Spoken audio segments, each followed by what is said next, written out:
So hi everyone, and welcome to this webinar on simplifying ServiceNow adoption. My name is Hannah Bryce and I will be the moderator for today. And joining me are hosts Andy Venables, who is the CEO of POPX, and also our special guest, Paul Brady, who is the Managed Services Director of Natilik and a client of POPX. So we're very grateful to have him with us today to be able to share his experiences of working with POPX. Now, before I hand over to Andy, just a bit of housekeeping.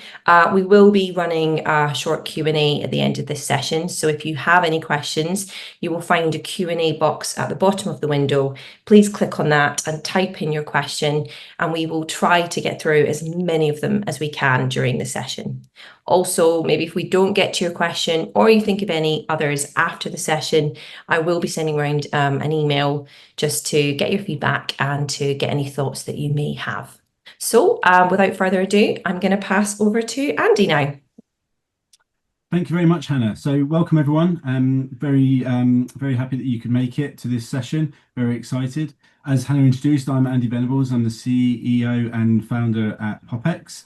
And I'm absolutely delighted to have one of our favourite customers, one of our favourite directors from one of our favourite customers here, Paul Brady of Natilik. Paul, you've been with Natilik in operations for over 10 years now.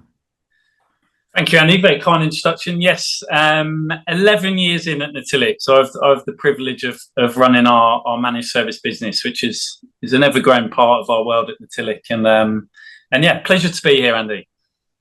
Great stuff.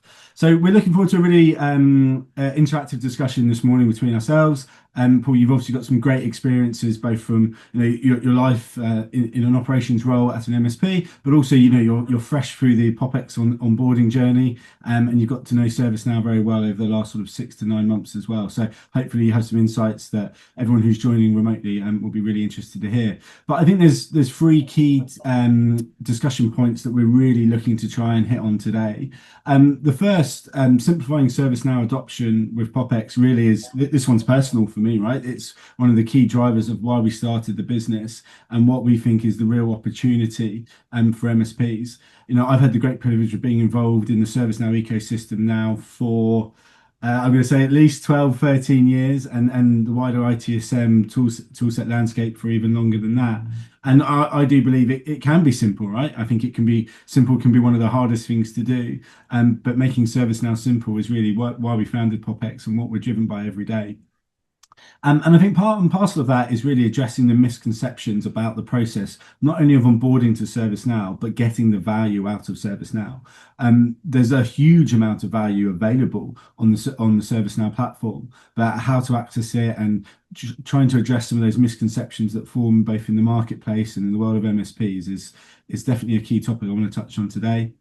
And then last but not least, why are we all here, right? And this is a key sort of flagship for us, which is delivering measurable benefits for MSPs. The sort of North Star by which we try to live at POPX is to try and really get under the skin of the why. Well, why are we asking for this requirement? Why are we asking for this particular change to a ticketing process?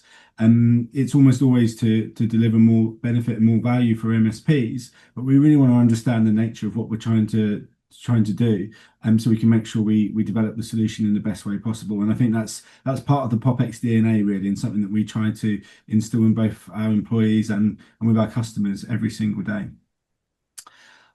All right, so maybe I'll just start with a brief introduction to POPX and ServiceNow, just for the folks who aren't too aware of what we do and our position in the market. So here at POPX, we are a specialist. All we do is we help MSPs maximize the value of platforms, excuse me, like ServiceNow. It's what we're founded to do. We're close to 50 staff now, and it's all we do all day, every day. So one of our mission statements, as I like to say, is really to help MSPs become world-class in their delivery.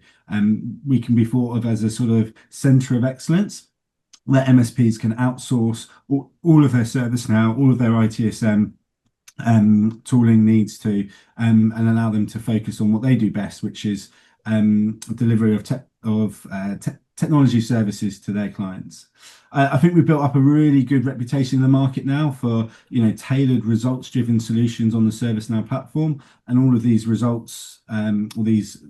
tailored solutions in the form of our POPX Smarts catalog in particular are specifically designed for MSPs. So, we don't work with any banks, we don't work with any insurance companies, etc. We really only work with MSPs, so we're becoming very good at specializing in this marketplace.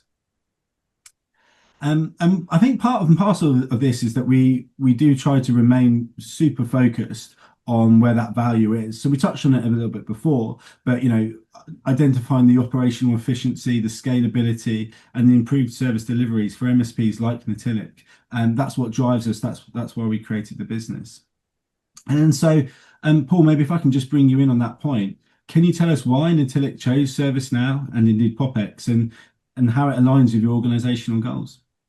Sure, Andy. So obviously it's Idris Elba and the adverts that are on my TV every 30 seconds, which is why we made the decision. No, it's a good question. I mean, that was really where we started. And look, it became pretty quickly apparent for us that ServiceNow is the standout market leader in this world. And when we want to be seen as, a premier, a world-class managed service provider, as you say, we naturally gravitate towards the market leader. So that was a big thing for us. Obviously, a recognised brand. We spoke to our clients, and a huge majority of our clients leverage ServiceNow. So that was attractive for us to be compatible with our clients. And then there's, obviously the ITIL alignment works for us, given their size and scale, the reliability of the platform. And pretty early on, we got a good feel for the innovation side. ServiceNow continually pushing themselves in terms of innovating the platform. So I suppose they were the core reasons why we preferred ServiceNow. And then on the POPX side of things, I mean, yeah, kind of everything you've said, Andy, to be frank. And then for Natilik as well, we saw a bit of ourselves in POPX, to be frank. That idea, we talk about being a confident guide, and we think that aligns with POPX's ethos somewhat. And just the engagement through the initial instructions and the sales cycle were really positive engagement, and the focus on not just getting us live, but the BAU life cycle and continually improving things. That was really attractive and clear when we spoke with POPX. And it's obvious a lot of the people at POPX have an MSP background, which again became apparent very quickly in our conversation. No, that's great to hear. Some really interesting insights there. And I can tell you, having spent 6.5 years at ServiceNow myself, no, don't take that for granted, right? There are many out there who, unfortunately, buy direct from ServiceNow and don't have a successful time of it at all. So, no, it's really great to hear the positives. But perhaps if you can give us a broader perspective, Paul, how has POPX impacted that operational efficiency and service delivery so far? Yeah, I'm sure we'll get into the nitty-gritty a bit later on, but even at a high level, it feels like 4 or 5 months in post go live, already transformational. We have some KPIs that we keep ourselves honest on. Our MTTR so our time to resolution is down significantly. So we're really pleased with that, albeit early days. The amount of automation that we're achieving, particularly around alert and event management, again, transformational for us in the first few months. And from a client-facing perspective, our client feedback volumes have gone through the roof, and pleasantly the scores are really, really positive as well. We're hitting that world-class level on our NPS score, which again, we maybe didn't expect so quickly to have such high engagement from clients in feeding back, but that's been a huge success. The portal adoption, again, through the roof, transformational numbers now, the amount of clients that are going on that digital journey with Natilik. And then around the periphery, there's other successes already, such as the adoption of the AI features, the growth of our knowledge base since we went live. So yeah, at an operational level, it's really encouraging what we've seen early on. But I caveat that with there's quite a lot more that we want to do and achieve, and I'm sure we will. Yeah, that's great, and we look forward to helping you achieve that, right? And so maybe if I move on to talk about some of the misconceptions around the adoption of ServiceNow out there, and part of me feels that it's actually wrong to call them misconceptions, having lived a previous life where these misconceptions actually were the reality, right? And the reason why some of these misconceptions are out there is there are some horror stories out there, right? Of people spending far too much money on professional services and licenses and just never getting the value. But from our perspective, they are misconceptions because we offer a different path, a different way.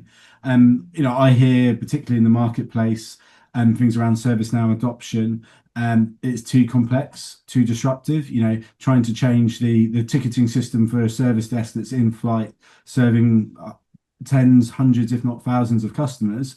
Well, it's akin to changing the engines on a Boeing 747 while it's still in the air, right? It's a really difficult thing to do. It can be seen to take far too much time to actually implement the platform. All of that is seen as a complete distraction from the day-to-day efficiencies and strategic goals of the business. And probably the one that I hear by far the most is that the time to value is just too long. Projects like this are often quoted at anywhere between 6 and 12 months or even longer. And that is a really long time to think about going through a change freeze, essentially with no new value, no new strategic goals being implemented, and all you get at the end of it is a newer ticketing system. And quite often it can be it can seem like a bit of luck whether it's going to be better or worse than what was there before. So I certainly think those are both misconceptions, but they can also be the reality out in the marketplace. But Paul, just to bring you in again, from your experience, did you have those concerns? Do you have any other concerns about adopting ServiceNow? Yeah, all of the above, really. It's quite an intensive process to assess the market and build a business case. But I think you've covered most, if not all of them. Risk, right? It's a huge risk. I like your analogy about the 747. That's we're handling hundreds of clients, thousands of interactions on a daily basis. So to mess around with that is, early on we're like that's very risky. And to be frank, I think we put this transformation off for a long time, and that would have been a big underlying reason. But it's not just operational risk; it's the commercial risk. We have heard the stories. We've gone down a PS model for other projects across the business and had that challenge with, I suppose, expenses going out of control in that PS model. So you've got an operational risk, but also a commercial risk, which obviously when you're presenting to the board is there's a lot of due diligence to be done there. And that comes back to that time to value thing. So yeah, not being entirely confident that we could achieve what we would consider a quick time to value. But then away from that kind of business case side of it, there's also the people side, and there's always a nervousness about change, I think. And we've got I would say, a large user base on this solution. So there's that risk and challenge, handling people, handling the change in their behavior on a day-to-day basis, making sure that we take our people on that journey. So that is a concern. That's a risk. That's something to bear in mind. And there's that on the client side as well. It could be, if you don't get this right, very disruptive for clients who are the most important in all of this. And then the final one, I'm not sure if you touched on, but the resource requirement from our side. Like you say, there's a very big day job to be done. And I think going into this, there was a natural paranoia about losing our people, losing their focus to delivering this and getting this thing live. So yeah, I'd say they're not, they were very real risks and concerns that we had, 15, 18 months ago when we were building our business case here.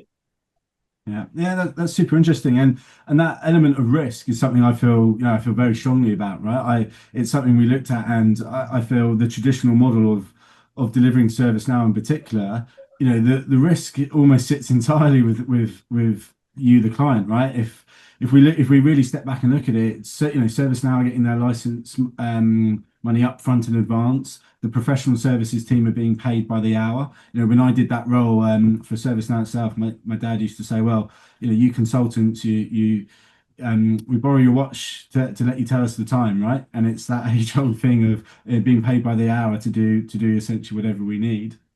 But I do feel very strongly that balance of risk needs to be rebalanced. And working with a partner such as POPX, we feel very strongly that some of the risks should be on us, as well as you as the client. So we can't quite take it all away, but certainly some of it. And part and parcel of doing that is just being that centre of excellence by having all of those roles, having all of those resources available. Because for most MSPs, they're not going to do an IT platform transformation very often. So it's not surprising that you don't have specialists in it. If it only comes around every 3, 6, or even 9 years, why would you have specialists in it? So it's incumbent on us to bring those to the table, which I hope we do.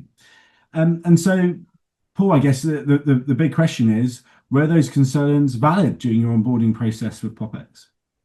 Yeah, I just the thing I didn't add, Andy, which is obvious, is there's also a risk to not proceeding, right? And that's that goes into the mix to balance off the risks of delivering the transformation that I talked about. But where do those views come from? I think there's a bit of human nature about it, to be frank, when you're approaching risk. So that's hard to combat.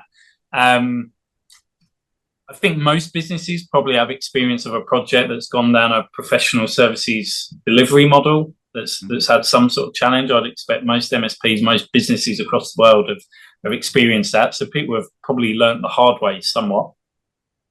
The thing we did that I'm really proud of, really glad that we did is, it does sound a bit cheesy, but they are true partnerships with our clients. I like to think our managed service client base, and we lent on that. We spoke to our clients, who the vast majority do use ServiceNow, and we learned from them the aspects of their transformations that went well and the bits that maybe didn't quite go so well.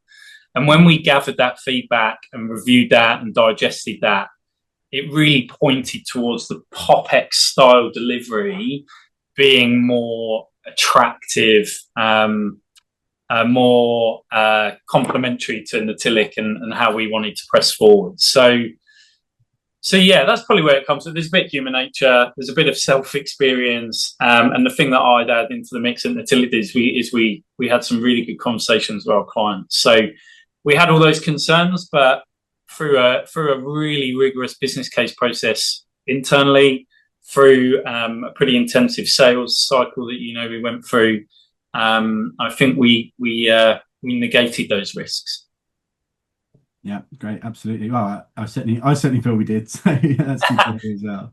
So maybe for those listening, I'll outline a little bit about why POPX is a little bit different. We've touched on a couple of times there about the traditional professional services model, but we are different. We do offer a very different solution. Namely, our solution is purpose built for MSPs. So it's not the vanilla ServiceNow platform, and we have already pre-configured it with many of the things that MSPs need. We've created some intellectual property ourselves. So we have the POPX Smarts catalog, which is a catalog of intellectual property essentially that is built for MSPs to get more value out of the ServiceNow platform. So with our MSP experts and our ServiceNow expertise as well, we've been able to create specific custom applications, custom configurations, etc. in the platform that really deliver value for our MSPs. And anyone on the POPX platform, which is powered by ServiceNow, has access to the Smarts catalog to really accelerate the time to value. And our consultants are very good at aligning our customers' strategic goals to that intellectual property that we already have in the bank. So essentially, we're not having to create things each time. I think that's given us a really proven track record with each of our MSP customers who hopefully the story will be very similar to Paul's, which is we were able to onboard faster than we would traditionally be able to do and start delivering benefits to the operational bottom line very, very quickly. But we also help with the day-to-day, the bread and butter, as I like to call it, right? You can't start to get access to all the AI things and all the great value, the hard to reach value, as I say, unless you're doing the basics right. So slick workflows, compliance of SLAs, long-term scalability, configuration, best practice alignment to ITIL, etc. The bread and butter. It's something we feel very strongly about, and it's something that we try to tackle very, very early on, get in and get right. But Paul, perhaps if I could just bring you in on that point, is there any specifics that you can share where you've seen an improvement in workflow or overall efficiency since we've been working together? Yeah, well, I quite feel like to think, Andy. I mean, obviously we're relatively early on the platform, but I referenced the high level earlier. The MTTR is a massive measure, I think, for every MSP. Even in the first quarter, we were seeing well, let me break it down. Our MTTR was reduced significantly on the new platform. So when you have all types of cases bundled into that, we're seeing a 50% improvement, like huge, transformational.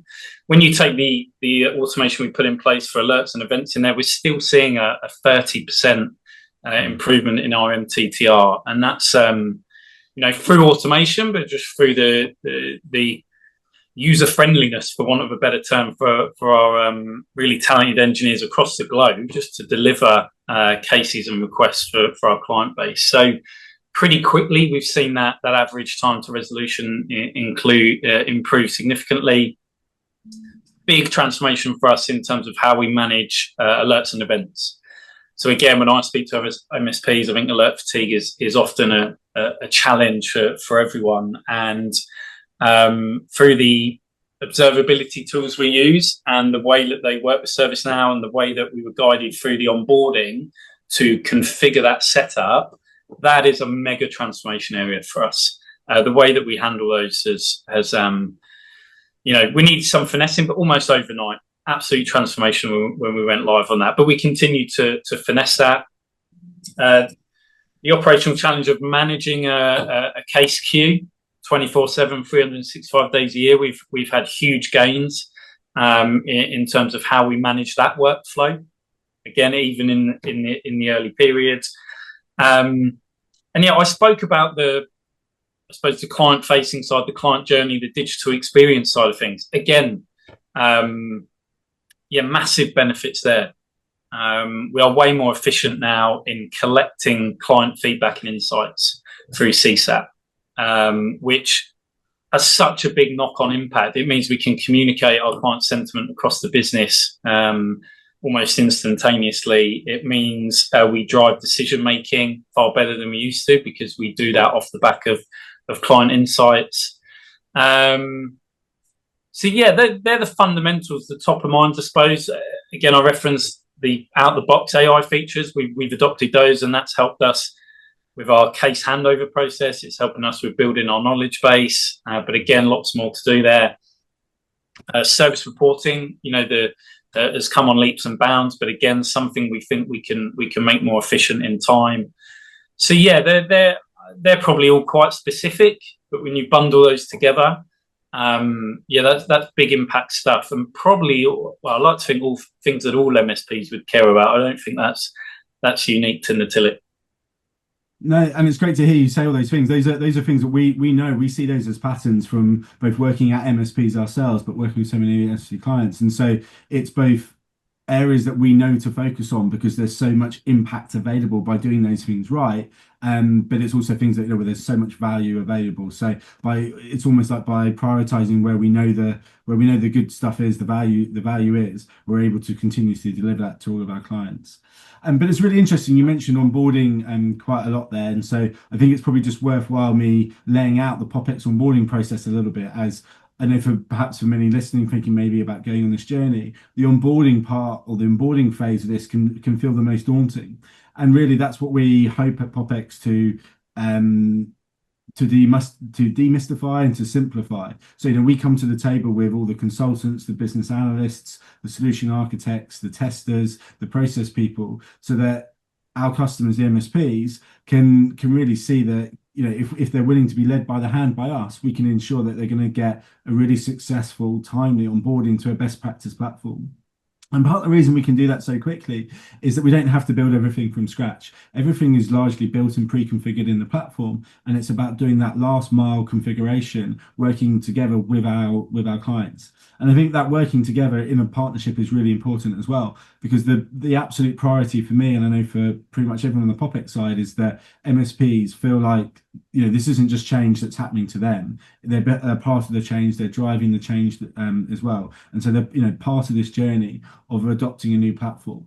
And we've worked with some MSPs where some of the individuals there have been with the business for a significant amount of time, and the current incumbent tool set is really all they've ever known in the world of ticketing. And that can be a really daunting situation if all of a sudden you're being told in the next 3 months your ticketing system is going to completely change. But those people with that experience, they're often the ones that can help us the most. So we want to bring them on that journey and take them through that phased onboarding process, which, by the way, looks very similar to other types of engagements with some pre-work being done, some workshops being held, some prioritization of the configurations and enhancements that want to be taken on, iterative development cycles that work in an agile way with feedback loops at the end of each sprint, end of each week, and then a period of both UAT testing and other forms of testing, training, and then go live. And of course, it's POPX's responsibility to make sure we hold out the hands of our clients and guide you all the way through that process, but also make sure you feel that you're in control as well. So a true partnership working together.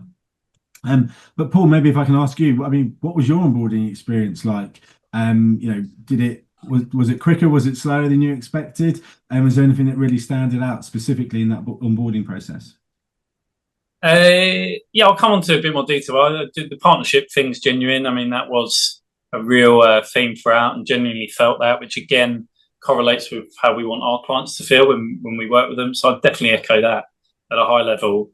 Look, we hit the milestone, or the target that we set ourselves. So we started our deployment in October, and we were live in February. So again, that was our target. We were pretty pleased with that time to value, and that's how we look back on that positively. How would I reflect on it? It is a steep learning curve, right? Because we were not a ServiceNow user beforehand. So it is a vast platform. It's a lot to take on, but we did feel guided through that. Okay, so POPX, with people with an MSP background, complemented by ServiceNow expertise, we did feel effectively guided over that period. In saying that, we still needed to provide a relatively significant amount of resource on our side to make the deployment a success, but it was entirely manageable. And where POPX were really helpful, Andy, was well, essentially you told us who we needed and how long for and when we needed them, which is massively helpful. Yeah, proud of the time to value, proud of the way we involved the right stakeholders. I think that's one of the ways you can go wrong, is just have one or two people leading a transformation project like this. But we had a well-rounded group of people that were involved in the right workshops at the right time. So it felt like a real team effort during the onboarding. But yeah, positive experience. The guys at POPX were a pleasure to work with. The consistency of resource was absolutely massive. I'll maybe come on to that later. And yeah, there is... the comms was a big part of it as well, which maybe just for other MSPs on the call is to bear in mind. You can't communicate too much to your people and your clients. That's probably the one bit of the process where that was very much on us at Natilik. Takes a bit of time, takes a bit of effort to make sure you're constantly communicating to your user base to manage the change, that you're constantly communicating to clients in a fairly long ramp up period to make sure that all that effort in the onboarding is received smoothly when you go live. But yeah, so in summary, it's a steep learning curve. There is a lot to do, but it was a huge success for us looking back, and that I truly believe was because of the model we decided to take forward with POPX. We'll never know, but I'm pretty confident it wouldn't have been successful if we'd gone down the classic professional services route.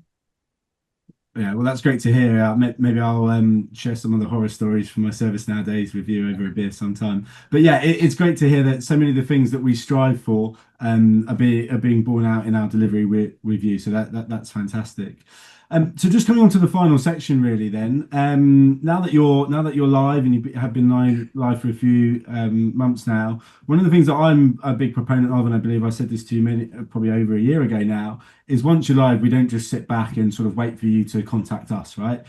we want to be, and we believe we are very proactive in coming to you and saying, well, look, we've identified some opportunities here. We think that you'd benefit from this, or we're starting to see a pattern amongst other MSPs, and you also fit that pattern. Have you thought about doing this? And so we do have a customer success initiative.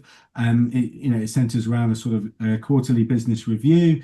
And we want to really get under the skin of what our customers' strategic objectives are, really understand those, and then work those down into really actionable insights. So we're yet to work with an MSP who doesn't say they want to increase EBITDA. And so we like to take that as a sort of flagship challenge. And then what we can do with our experience and knowledge of the ServiceNow platform is break that down into, right, well, you want to improve EBITDA. That means potentially improving the MTTR. And to improve the MTTR, we need to tweak this particular part of the process, or we need to drive even more adoption into self-service on the ServiceNow portal. And we have a very number of strategies and tools that we can do to actually achieve that.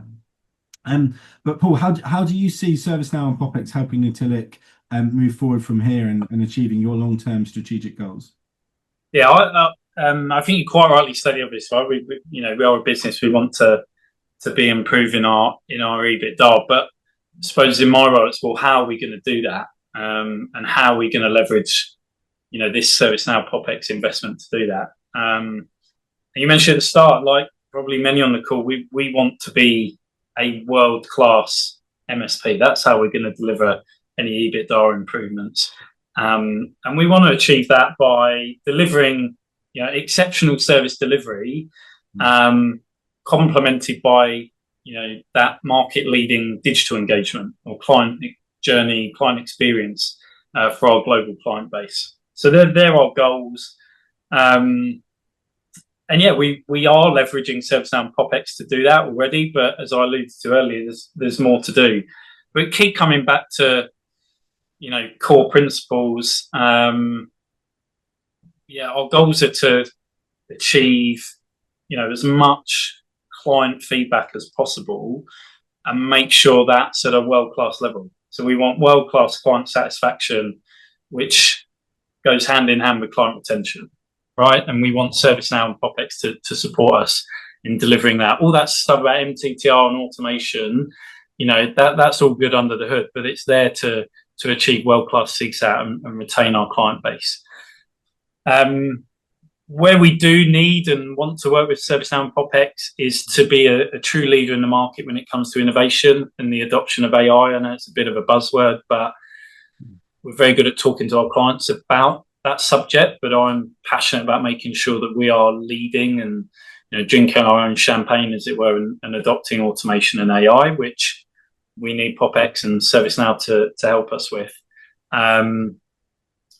So yeah, I'd imagine that's all stuff that all MSPs feel the same, right? But all that stuff I was talking about earlier, it's all about achieving world-class client satisfaction. That's what will make us a world-class managed service provider, and that's what will then improve EBITDA and the like. So yeah, that's probably it. There's probably nothing groundbreaking in that, but we've made a really significant systems investment to help us achieve that. Yeah, that's great. I mean, it's really interesting, isn't it, that we've probably only mentioned AI a handful of times. And for me, I quite like that. AI is, of course, a really important part of the ServiceNow platform and the strategy to achieving many of the things we're trying to set out. But I always want to say, let's stay away from AI for AI's sake, right? And I think both the ServiceNow platform and many of our team are really good at this, which is identifying the real use cases where AI can make an impactful change, and understanding that change that we're ultimately trying to achieve. The goal isn't AI. That's how we get. That might be one of the ways we get there. The goal is still be really mindful of the strategic goals of the business. Yeah. So the principles we try and live for, if we're working on AI or something in the system, is it going to improve the client experience? Yes, no. Is it going to give us an efficiency gain? Which, to be frank, leads to a client gain. If it's not hitting those two things, we're not going to do AI. We're not going to do anything ServiceNow for the sake of it. They're the two, I suppose, the strategic goals that knit it all together. Yeah, exactly. And let's not forget, right? AI costs money, right? It's the amount of energy it uses in the data centers to compute, or the additional data scientists required to build the licenses. It is always, even from ServiceNow, it is a value add extra. So we need to be super clear: is there a simpler way to achieve the same outcome, and what are we getting for the additional AI spend? But no, thank you, Paul. It's been a really great session. I think we've really touched on some really key areas around the simplicity and effectiveness that can be achieved through POPX's approach to ServiceNow adoption. You've spoken firsthand about the real world results that can come in your operational efficiency at Natilik, and how the long-term value is already being demonstrated by the experience that you have. So now perhaps I'd just like to encourage anyone on the call who has any questions. We can start to field those now. Hannah, I don't know if you've had any come in while we've been chatting away. Yes, absolutely. Okay, so the first one is for you, Paul. So you mentioned the huge amount of risk associated with adopting ServiceNow. What was it that POPX did that made you realise that risk was worth taking before you made the decision? I think this is. We were put at ease very quickly. When you speak to Andy and the team, there's a lot of people in the team that have worked at MSPs. So they really understood those risks, and therefore understand and have experienced what you do to mitigate those. Because we spoke to a number of partners, mostly that deliver those professional services models, and really knew their stuff, really knew ServiceNow, really good partners, right, successful businesses, but didn't get the feeling that they quite understood how MSPs work and why we are different to an enterprise client adopting ServiceNow. So it's really through those discussions, through those workshops, that we were comfortable that there were ways to mitigate all of those risks.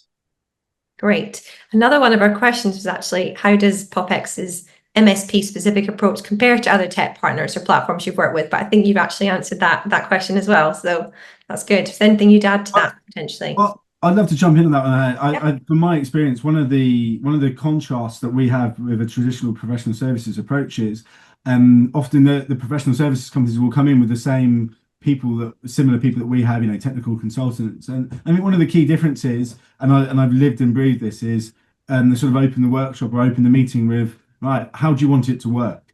Right. And it's sort of like this, behemoth of a platform of ServiceNow, very complex, and we sort of meant to be the professionals, and they're asking, how do you want it to work? And Paul, that's probably a very daunting question for you to have someone come in and ask you. And that contrasts with one of our ethoses at POPX, where we never want to ask that question. Instead, we want to be saying, well, look, this particular approach has worked really well for other MSPs like you. It is best practice. It does align to ITIL. Let us show you how that can work, and maybe you can challenge back and tell us why you don't think that will work, or why you think that would be great at your organization. So it's that coming to the table with a preconfigured template, preconfigured solution, and sort of challenging that as a norm, instead of saying, well, as an open-ended question, how do you want it to work, which I think is very daunting. Yeah, I maybe missed out on the onboarding comments, because the balance that POPX struck with us in terms of challenging direction that we were maybe going to travel is really effective. It's really powerful, and again, because you've worked with other MSPs, that comes with some previous experience, which is powerful. I'd also say, Hannah, to be maybe fairly blunt, and hopefully this is okay, Andy, but when we sign with POPX, you're getting the deployment for X price, and so it takes away that risk of going back to the board, cap in hand, taking a grilling because you need more funds. And that, we talked about a lot of good operational stuff and client-facing elements, but look, that's a big risk, and one that is really mitigated by the POPX model.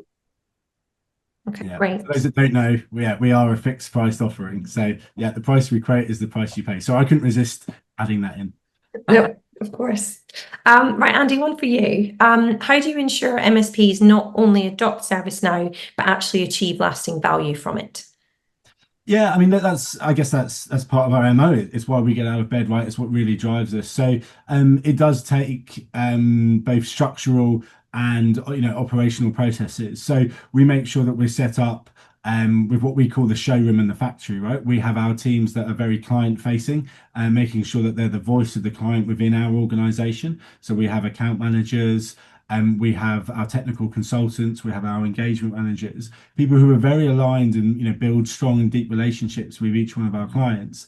And then we have what we deem as sort of the factory, which is our developers and our specialists who are there to build great solutions, and some very smart stuff within ServiceNow. And then we bring that all together with, as I say, our customer success initiatives. So putting ourselves in the shoes of the customer at least once a quarter, but certainly, probably, more from a mindset perspective on a daily basis, to make sure that we're delivering real value for each of our clients all the time. And then we're checking in with our clients and making sure that they're giving us the positive feedback. So monitoring NPS and CSAT, etc. So, it's a never-ending journey, right? It's a never-ending thing to ensure that we're always delivering that value, but we got to have the right structure, the right processes. And for me, that's what we started in POPX is, how can we redesign the delivery of ServiceNow so that it's lower risk to our clients, but really structured with value from the off. And again, just to come back to what my dad said, it's not just about measuring the amount of time that you spend with a client and how much you can charge for that time. It's about the real value. So it does take a very different structural approach. Great. Okay, one that's just come through for you, Paul. I mean, I'm not sure if you'd be able to share this, but maybe from your experience, how many people, I suppose, on your side were required for a project like this to ensure that POPX could be onboarded successfully? Well,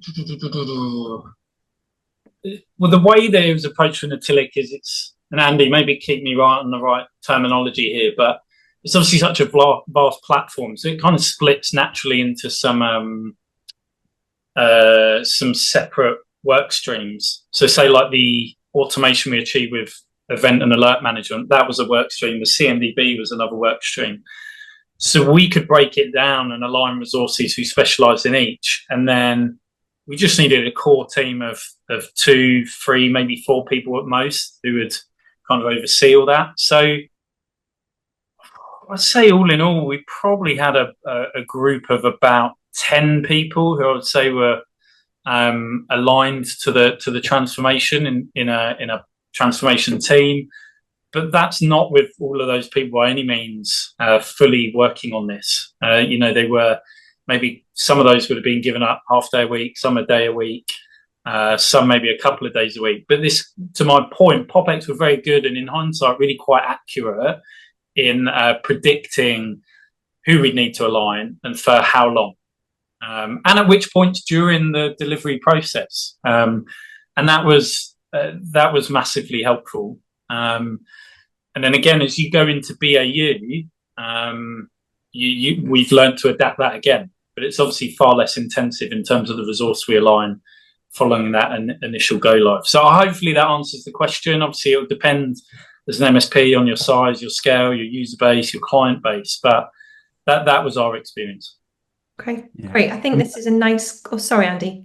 I was going to say, look, we have a matrix, right, where we can take. I don't know who asked the question, but we can take them through that and really show them, bring it to life, and show that this is what we typically find is the resource you need to allocate to it. And yes, it can be quite intensive for a couple of months, but it is only a couple of months, and then the rewards at the end of that are hopefully more than worth it.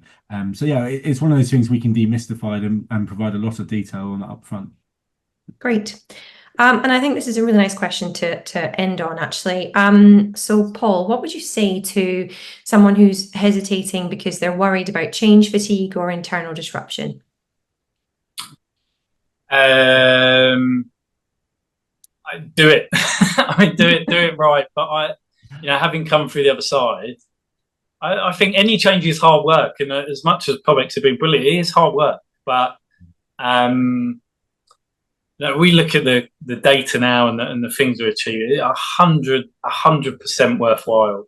And yeah, in the grand scheme of things, what was it for us? October, November, December, January, February. We'll look back and it'll be nothing in terms of the benefits we'll reap over the next 2, 3, 4, 5 years. So as much as we've talked about risk, I think also there has to come a bit of excitement in terms of what you can achieve. It is the market leading tool.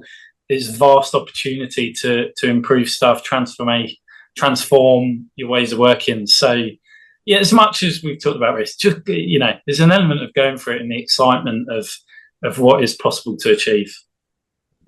Great. Also, you had Christmas in the middle of that period, so Yeah, I'm not sure who yeah, who thought that was a good idea, but no, even that, I'm not on the big selling POPX train, I promise, but we even kept things moving over that period, which was really impressive.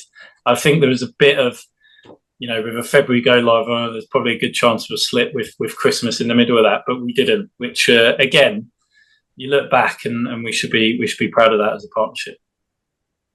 Brilliant. Right. Well, I think that's we'll draw things to a close there. But I want to say thank you very much, Paul, for your time and talking to us today about your experience, and of course to you, Andy. Thank you very much. And then to all of our guests that have attended today, I hope you found the experience worthwhile. I will be sending out a recording of this afterwards, along with a link so you can submit more questions about maybe that they weren't covered in the webinar or anything else about the platform itself. So thank you very much, everyone, for your time, and have a great day.